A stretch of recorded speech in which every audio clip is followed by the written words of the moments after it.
मंत्री धनंजय मुंडेंकडून 275 कोटींचे 5 घोटाळे झाल्याचा आरोप अंजली दमानिया यांनी केलाय। पुरावे दाखवत दमानियांनी आरोप केले, तर मुंडेंच्या राजीनाम्याचीही मागणी त्यांनी केली आहे। तर दमानियांचा धनंजय मुंडेंनी बदनामिया असा उल्लेखही केला। दमानियांनी केलेले आरोप मंत्री धनंजय मुंडेंनी फेटाळले आहेत। अंजली दमानियांनी धनंजय मुंडेंवर कृषी खात्यामध्ये 275 कोटींचा घोटाळा केल्याचा आरोप केला। नॅनो युरिया, नॅनो डीएपी फवारणी यंत्रांची चढ्या दरानं मुंडेंनी खरेदी केल्याचा आरोप दमानिया यांनी केला।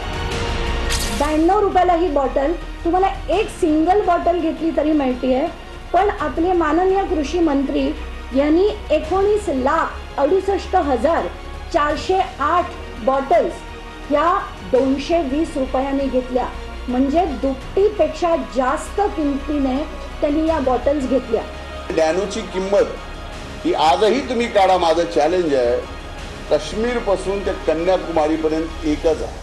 NAIDCच्याच वेबसाईटवर तो आता 2,946 रुपयाला विकला जातोय। आता ही त्याचा विकण्याचा रेट असताना आपले माननीय कृषी मंत्री त्याचं जे टेंडर फ्लोट करतात ते 3,426 रुपयाला आता विकत घेतायत, म्हणजे याला आपण भ्रष्टाचार म्हणायचा का काय म्हणायचं?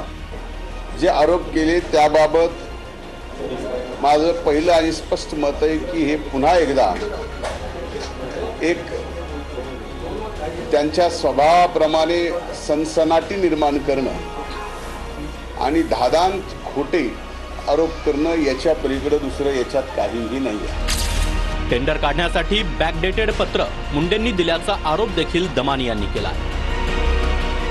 दरम्यान अंजली दमानियांचे सर्व आरोप धनंजय मुंडे यांनी फेटाळून लावले। माझी अंजलीताई बदनामी यांना माझ्यावर सातत्याने आरोप करायचे काम ज्यांनी कुणी दिले असेल त्यांना व अंजलीताई दमानियांना माझ्याकडून शुभेच्छा आहेत। आणि एखाद्याचा मीडिया ट्रायल करून संबंध राजकीय आणि सामाजिक जीवन संपवणं हे एवढं सोपं नसतं।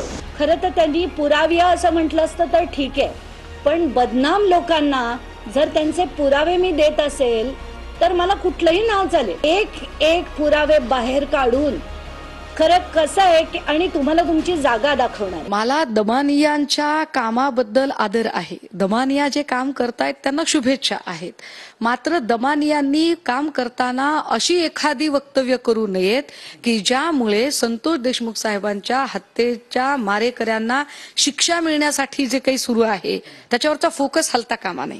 जसं मध्येच धसांनी जसा प्राजक्ता माळींचा विषय काढला आणि फोकस हलला होता, तसा फोकस हलू नये।